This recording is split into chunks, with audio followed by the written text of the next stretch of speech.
আসসালামু আলাইকুম বন্ধুরা, আমি আসছি রাধানগর সঞ্জিতা সরকার উপসহকারী কৃষি কর্মকর্তা ওনার ব্লকে। এখানে ওনার এক চাষি আগাম জাত একটা ফুলকপি করেছে মালচিং দিয়ে, সেটা আপনাদের সাথে আজকে আমি শেয়ার করব। যে মালচিং দিয়ে এই সময়ে আমরা কি করতে পারি, ফুলকপি চাষ করতে পারি। যে দেখেন, বৃষ্টির কারণে গাছগুলা একটু ছত্রাকে আক্রমণ করেছে। এখন রোদ হয়েছে, আশা করি ঠিক হয়ে যাবে।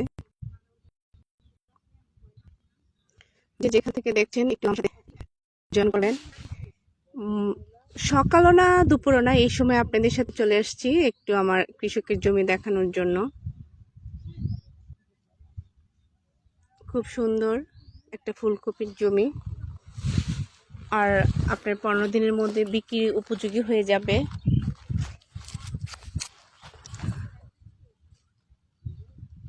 মালচিং পেপার দিয়ে করেছে।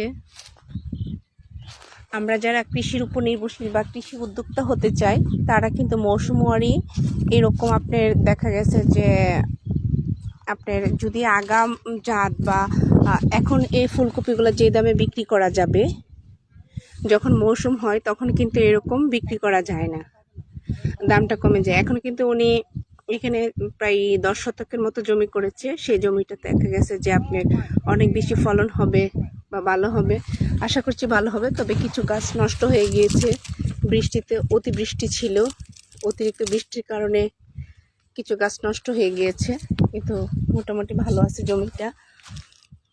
আপনার ভালো ফলন হবে আশা করি, এবং উনিও ওনাকে দেখে আরও অনেকে আগ্রহ হবে যে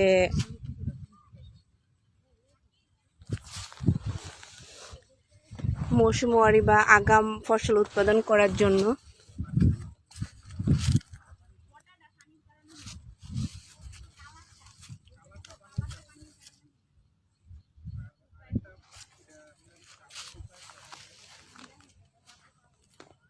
দেখেন কিছু গাছ আবার মালচিং পেপার ছাড়া লাগিয়েছে। এই যে ফুল চলে আসছে, ফুল আসছে।